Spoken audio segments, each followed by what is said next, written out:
Hello, everyone, and welcome back to Nine Lives Podcast with your host, Cassia. Today is a very special episode. It is our New Year's episode, so I'm wearing a sparkly top. This is about as girly as you're going to get from me. A couple of sequins. This is a special episode. We're going to be talking all things reinvention, renewal, building your avatar with me. We're going to do a goal setting, vision boarding, and manifestation session together. I've got my notepad here. A lot of people ask me about notepads. I obviously have thousands of them, and you've probably seen them all over my Instagram, all of my handwritten notes. I've built businesses. I've changed my entire physique, my entire mental health through these journals. So I actually had a question about that. If I was to come out with a journal, would you be interested? And if you are, what would you like to see from it? I've got a pretty good idea already of what I'd like to do and how I'd like it to look and what I'd like it to involve. But if that is something that you'd like, maybe you are neurodivergent like me, or you don't buy into the usual like wellness planners and things like that, and you'd like something a little different, then yeah, send me a message and let me know, because I'm thinking there's like a little gap in the market there. So yeah, I think that could be very cool. So today is an interactive episode, meaning I want to invite you to start this episode in a place where you feel ready to give it your attention, and sit down with a pen and paper. I'd prefer that you don't do this on your laptop or your phone. I think it's really important to have a pen and a paper for this one, just because manifesting with ink to page is a really powerful form of alchemy, in my opinion. And the proof is in the pudding with me. I have written down pretty much every goal I've ever had. And it's pretty much all come true. And it's always been through the power of ink. So do go now. Fetch yourself a piece of paper or a journal. Get yourself some coloured pen. I'm going to use pink today just because I'm in a bit of a girly mood. Get a cup of tea and let's begin this session together. So to preface, this episode is all about reinvention and building your avatar for the new year. However, it is the new year, but I also invite you not to allow the confines of human calendars to dictate when you begin to live as you desire. It could be a random Tuesday afternoon. January 1st is redundant in that sense. However, if you feel the new year is a place in which mentally you feel it could be a marker to begin, then let's go for it. However you start, just know that this is the last time you will try again. That's a promise you must make to yourself before starting this. I will say as well, like reflecting on this year for me, I had 3 really brilliant years, like really brilliant. 21, 22, and 23 were life-changing years, and I hit and exceeded every goal I wrote down. This year I had 3 really big goals, and I failed every single one of them. And I just wanted to start by saying that because I think a lot of you are going to hear from a lot of people in my position that they have set goals and hit every single one of them. And it's been an incredible year, and that, you know, it's just only up from here. And I think it's important to acknowledge that, like, sometimes life gets in the way and grief happens, loss happens, health problems happen, stuff ends, things get taken from you. You know, there are so many things that happen in our lives that mean that we don't hit goals that we set for ourselves. And I've had a period of sitting there and licking my wounds, but in the words of Murakami, and you'll know this is my favorite quote, we cannot simply sit and stare at our wounds forever. Sometimes it's time to just say, right, well, that was a shocker. And now it's time to set some new, maybe some more realistic goals and delve into the new year with a renewed sense of optimism and hope. So I wanted to start with that one because, you know, you're not always going to hit your goals, but you can certainly try. Sometimes life gets in the way, and that is okay.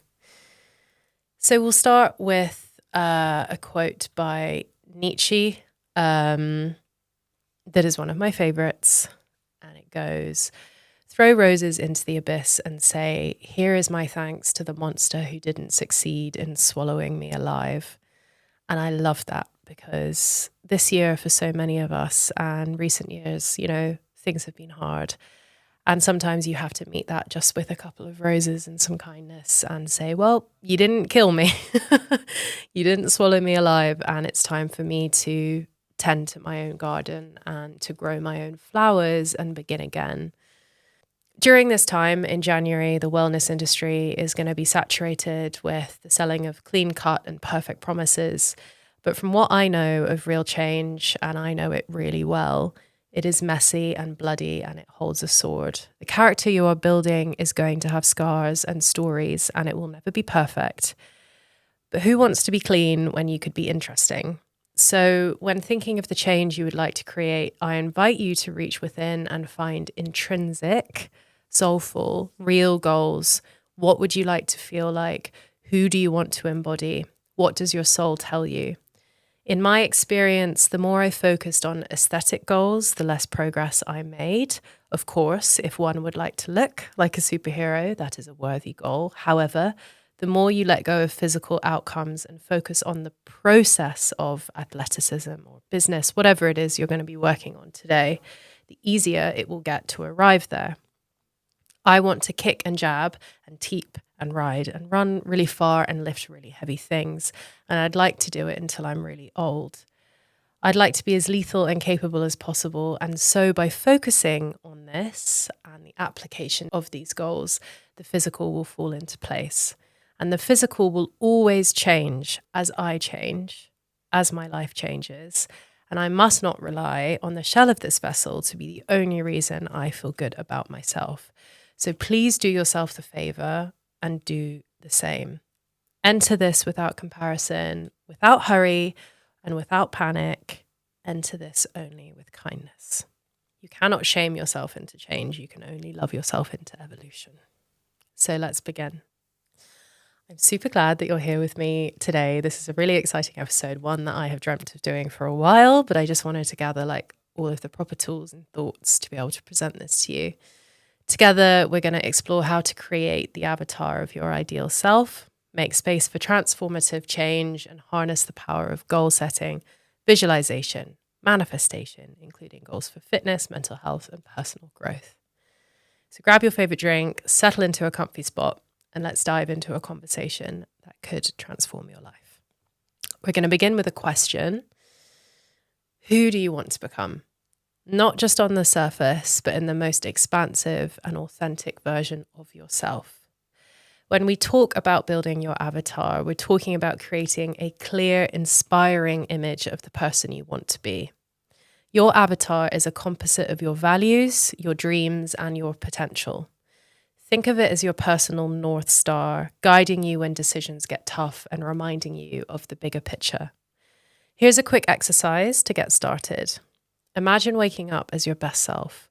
What is the first thing you do? Perhaps it's a morning workout or a meditation. What does your day look like? Are you eating nourishing meals, tackling your tasks with focus, and spending quality time with loved ones? How do you interact with the people around you? Pause now. Write this down. Clarity is power.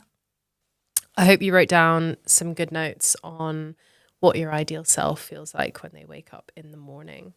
I wrote some things down. So this is my 2025, what I'd like to be in the morning.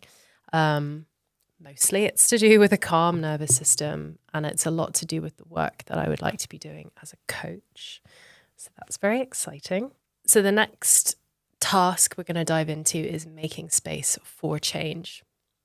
There is some truth in the fact that growth requires space. So to welcome change, we often need to let go of old habits, limiting beliefs, or even physical clutter that is no longer serving us. You have to ask yourself, what am I holding on to that might be blocking my transformation? Maybe it's fear, or it's self-doubt, or a busy schedule, or there are loads of other things that happen in our lives that keep us from prioritizing our goals. It could also be physical clutter in your environment. So sometimes our spaces mirror our minds. And I know, as someone who has depressive episodes, the first sign of me going into a bit of a low dip is that I stop putting my clothes away and my space becomes super duper cluttered. So I would say this is a really good opportunity in this exercise after you've finished this podcast, that maybe you could go away and you could look at your space and you could look at cleaning your space a little bit as well, and just making kind of like new energy. Doesn't mean you need to get anything new and bring anything new into your space, but definitely creating a calm atmosphere in which for your new avatar to arrive to is a really good idea. And I know that's easier said than done if you struggle with depression. Believe me, it's actually yesterday I had my first like big clean declutter, and when you're done, it does feel amazing. So if you can muster the energy after this episode to do that, I would really suggest doing that. So another way to make space for change is by practicing mindfulness. And I know that that's such a buzzword, I know, but we are our minds. I've said it a lot this season. But take a few moments if you can each day to breathe deeply and visualize yourself releasing what no longer serves you. For example, imagine letting go of a negative thought or freeing up time in your day for exercise or self-care.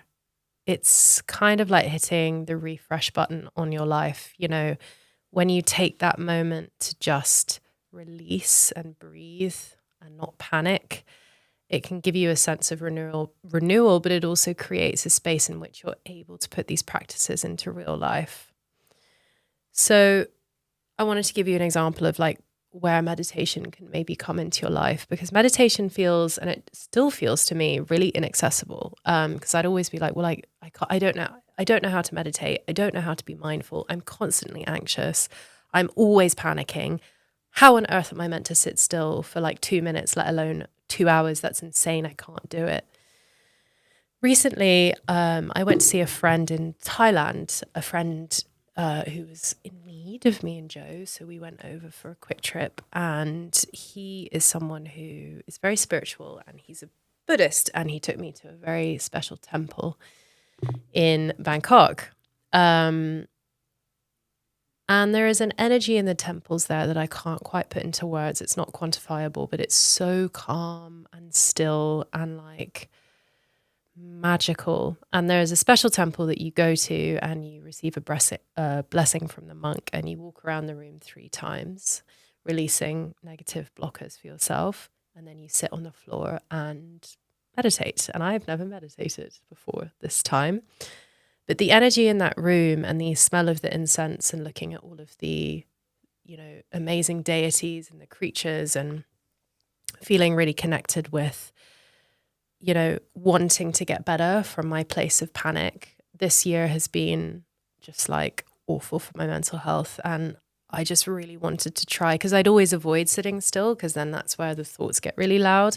But I just wanted to try to give myself a moment. So I sat in that room and there were monks sitting meditating, and I was just there with my little blessing of ash on my forehead. And it was the first time that I was able to actually sit still and clear my mind. And really, it's such an amazing feeling when you really purposely give yourself stillness and space. And before I knew it, there were just like tears falling down my face, because I couldn't quite believe that I was able to sit in that stillness. And I've kept that practice going since I got home. So in the mornings, I light the same incense that I smelt in the temple, and I sit, and it's only 2 to 3 minutes that I'm able to do, but that's enough where I can just be still and I can allow some space for just clearing my mind and creating a little bit of change and interrupting that stress cycle in the morning, and just trying really hard to reclaim a bit of control over my mind. So if you are able to put that into your daily practice, I would say that it could be really life-changing. So many people I've spoken to, lives have been changed by meditation and spirituality. And while it's not for everyone, I understand that we all have different belief systems. I do think that, you know, as we are living beings and living organisms, we manifest and wear our stress on our bodies and in our minds and in our digestion and in our hair, in our skin, and in everything that we do. And there's no point in entering this if you have no tools to regulate stress, because it will just kill everything you try to do. So really, if you can, make moments in this to just sit mindfully with yourself and try to release yourself from those stresses, even if it is 2 minutes, 30 seconds. So Here are 3 ways in which I invite mindfulness into my life that I think could be a good place to start. So every morning, I don't look at my phone for 60 minutes. And in that hour, I sit with hot tea in my hands, cross-legged on the floor, and I sit with my breath. I let the negative thoughts float around in front of me in my mind, and I almost imagine that I am Dumbledore with his wand, extracting those thoughts from me like silver memories. They're no longer allowed within my day. Each time my brain attempts to lie to me or ruminate on the negative, I think back to that moment in the morning with the warm tea in my hands and incense burning, and I do not allow it in. I know that I am watching my thoughts, but I am not my thoughts. So there are so many ways that you can practice this kind of thing. It could be mindful movement like running or sparring, lifting, walking, anything, any kind of mindful practice that is creating momentum for yourself, whether that's mental or physical. But that space is really important. And I wanted to start with that because there's no point in trying to do a huge physical transformation if you don't allow yourself some calmness and clarity of mind. So pause this now, please, and write down 3 ways that you can realistically fit mindfulness into your day. And please remember that these things should be anti-rush. Okay, these are things that are slow and calm and grounding for you. Okay, I hope you've written down the 3 things. I've got mine here. They're practices that I already do, but I think they're going to really help me this year. And they're things that I'd like to be quite strict with because these are the first things that go when I'm stressed. You know, I'll ignore my morning meditations. I'll start looking at my phone as soon as I wake up and I'll let my boundaries slip. But those 3 things are going to stay there for me this year so that I'm able to get to my goals easier. 9 Lives podcast is proudly sponsored by Pure Sport. As you know, rituals and routines have been a huge part of my own wellness journey and transformation, and I have been using their supplements since the very beginning.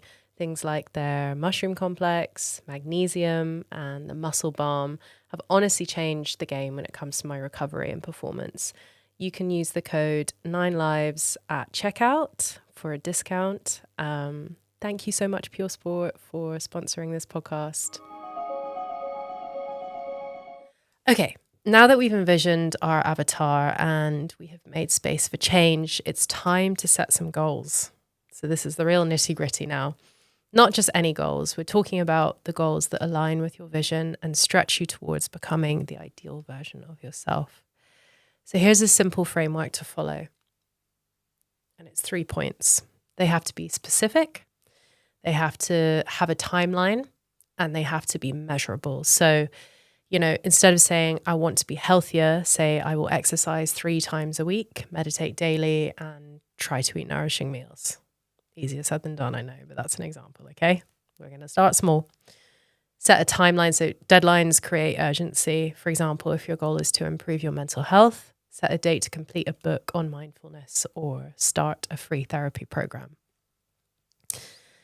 I work really well on timelines because I am a little disorganized as a person and I need deadlines. I need other people to give me deadlines and I need to give myself deadlines. I need to be treated like a child. I'm aware of that fact now. So, for example, when I'm researching these podcasts, there has to be a date that it's in by or the date is going to be the night before. So it's just setting those expectations for yourself, like this is why marathons are really good or 5K races, whatever, you know, that's why it's always been such a beautiful way to enter in a race block because it's very, very measurable. So I know next year I have 3 big races. I've got London Marathon. I've got a really silly, very long ultra with a very exciting person that I'm sure I will tell you all about. And then another really long, very exciting ultra marathon in a place that's really hot and sandy. And I know that there is a timeline on those. So let's take the London Marathon, for example. That's April. And that means that I'm going to have to start training in January to start that race block. And the specific goal is, well, it's me. So it's not going to be a time goal, but it's definitely going to be to try to be better than the last time I ran it and maybe have some fun. So the work that I do towards that goal is going to reflect that. And it's very measurable. So I can track that progress. I can celebrate small wins along the way.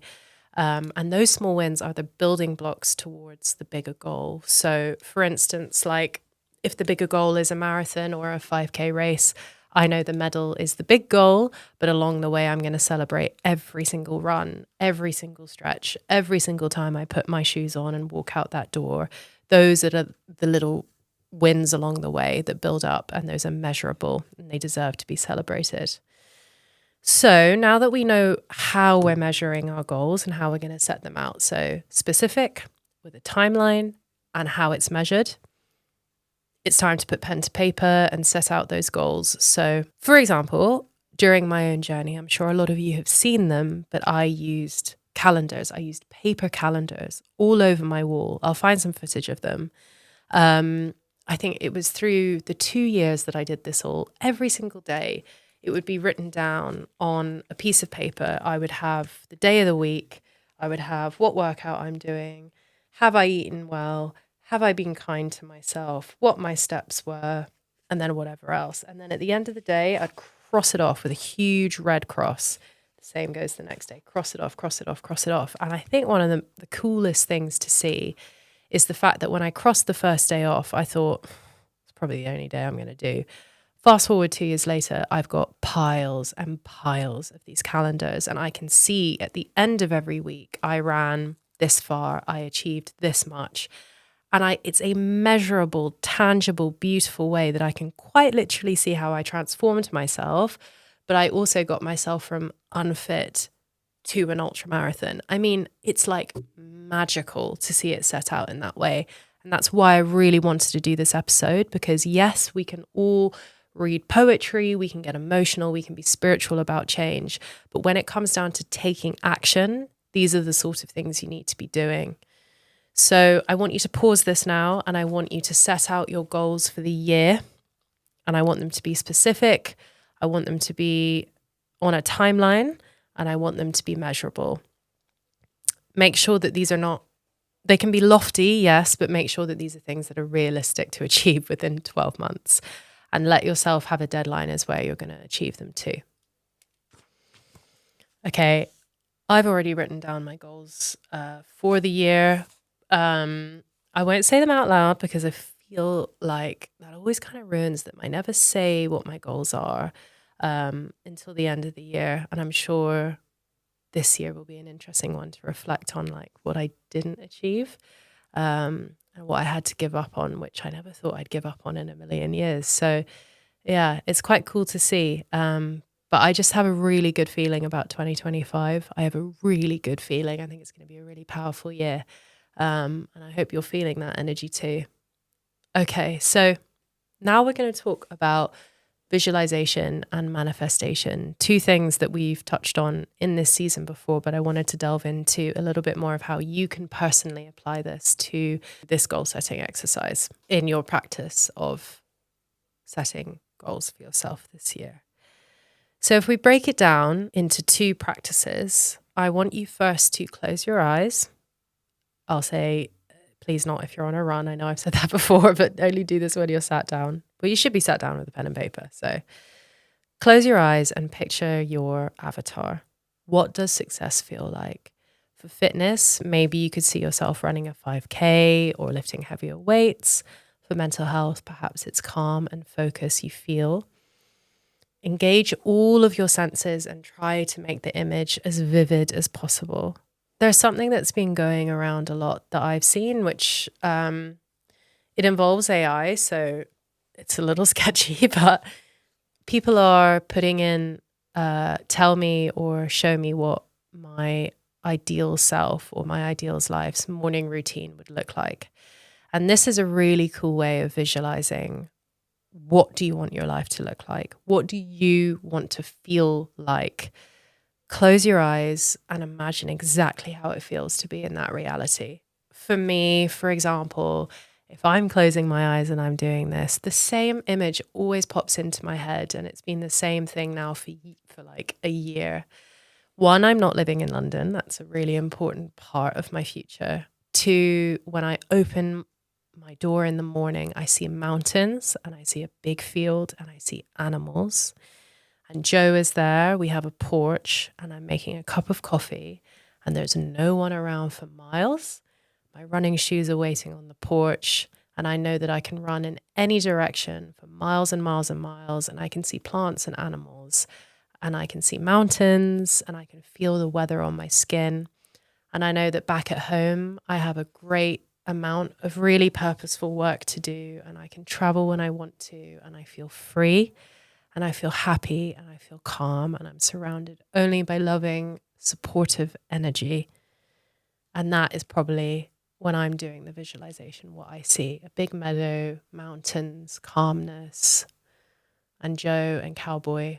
Cowboy's going to have to fly somewhere, isn't he?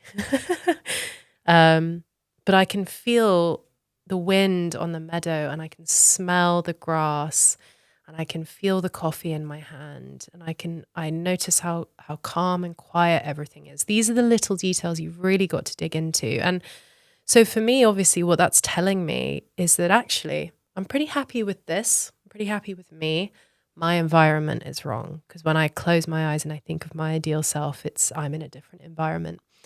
So that points to the fact that 2025 for me is going to all be about setting up a structure and a place in which I am able to move and move countries. And that's a very powerful thing to have realized. And it's a really lovely dream to have. And it means that I can align my goals with that visualization. For you, however, this might be a little bit more focused on you, yourself, and your avatar, and not so much your environment. Environment is maybe something that comes after. So when you do close your eyes, maybe think about, how does your health feel? How does your mind feel? How does your body feel? Do your legs feel strong? Do you feel light on your feet? Do you feel full of energy? Do you feel ready for anything? Do you feel powerful? Do you feel agile? Do you feel accepted at work? Do you feel driven and passionate and purposeful and motivated? All of these things are things you can visualize for yourself. And if you are looking at the physical, do you feel and look strong? Do you feel and look athletic? How do you want your shell of your avatar to appear? Maybe don't focus on that so much, but it certainly can come into the visualizations. Then we move on to the manifestation part, this is where your belief system comes in. You're not just dreaming, you're trusting that your actions and intentions are drawing your goals towards you. Affirmations really help here. So for example, repeat to yourself, I'm building a strong body and a resilient mind, or I am worthy of the peace and joy I seek. Your task now, after you have closed your eyes and done the visualization, which I hope you were doing while I spoke through mine, your task now is a vision board. And this is something that is the fun part. This is the fun part.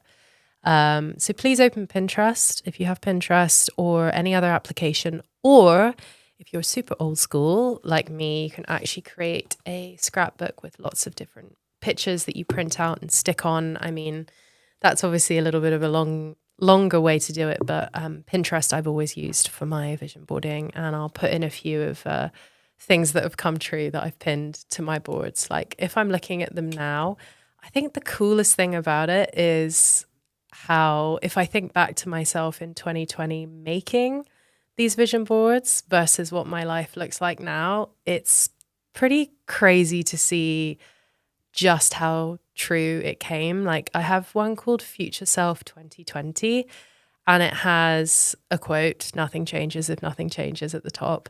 And then it's just pictures of Sarah Connor, Lara Croft, Tomb Raider, and Kill Bill, and badass girls wearing leather and looking shredded. So I think I made that kind of come true. And that's like, I mean, that is so crazy to think, like how from my reality, which was obesity and being so unfit that I'd avoid walking up the stairs with my friends because I was so embarrassed for them to hear me breathing so deeply, to setting a vision, completely ridiculous vision of being like ultra fit, and actually getting there.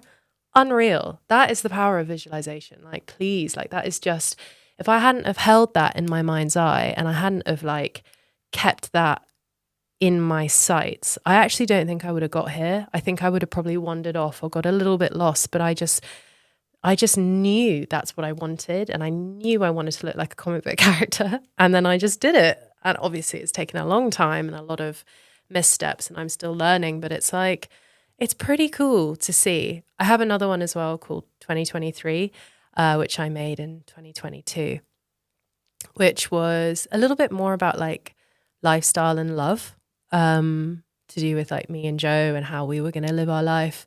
And I just have like some pins here of like a set of keys, a couple walking through like a forest, a kitchen, nothing that's like too crazy, but things that have come true, which is just like a stable home and a stable relationship, two things I didn't think I was going to have. But, there it is. It's on the vision board. So go to Pinterest, go to wherever you are, and create a rich tapestry of your ideal reality. And, this doesn't need to be pictures of girls at the gym or pictures of your favorite fitness influencers. It's good to put people on there, of course. Like I've always loved, I've always had like comic book characters, not really fitness influencers, but, I had pictures of like Tank Girl, Princess Mononoke.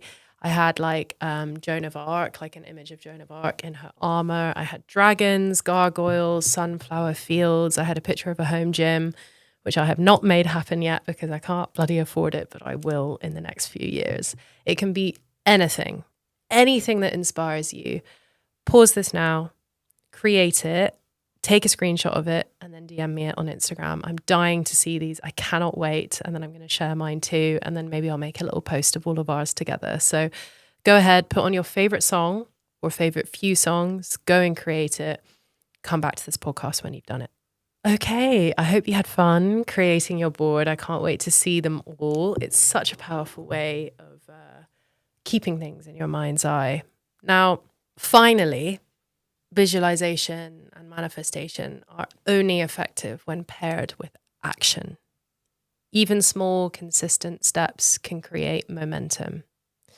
What's one thing that you can do today that aligns with your avatar?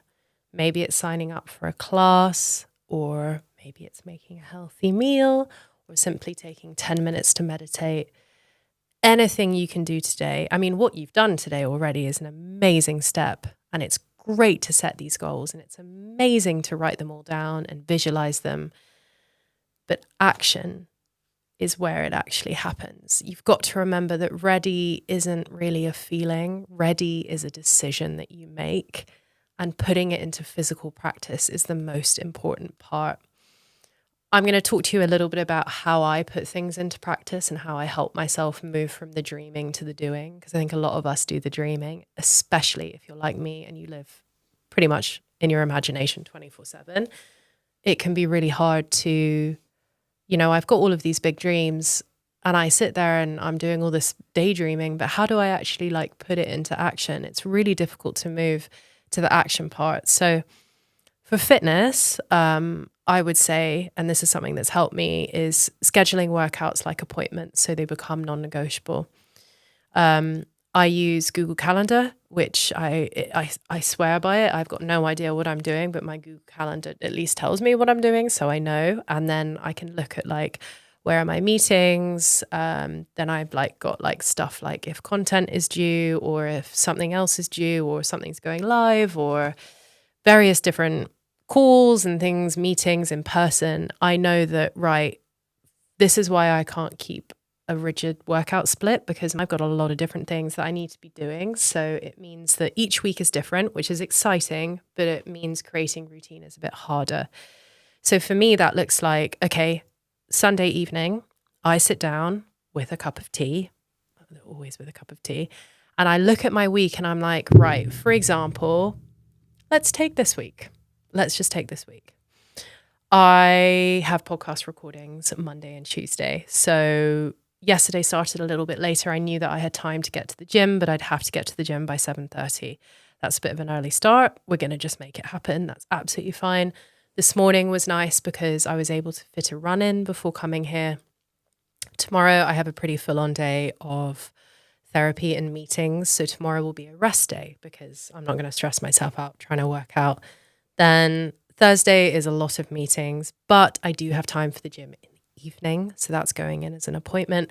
Friday's mental, like back to back. So there's going to be no time to work out. So that will be another rest day, which I will schedule in. And then Saturday and Sunday are just Christmas parties with friends. So I'm going to have time to do whatever I want and I'll decide on the morning. However, now that I know in my brain what I'm doing and I've scheduled those as appointments, it means that I know what's happening this week. I don't have to panic about it. I know exactly when I'm going to get those done.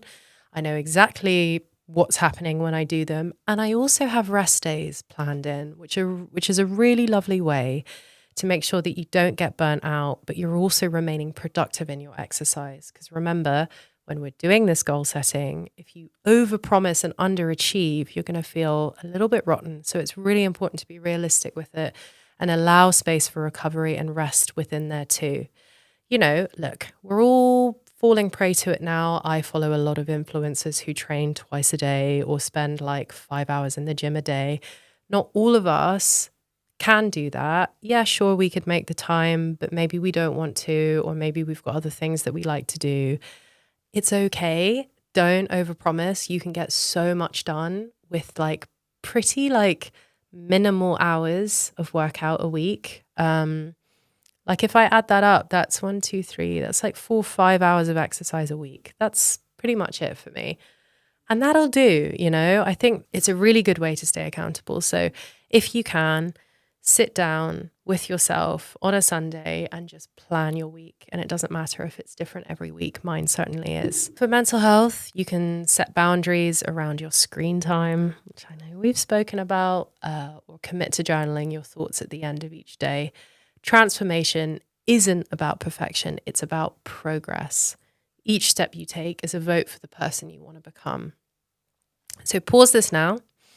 Schedule your workouts for the first week of January into your calendar and include reminders around mindfulness and other habits.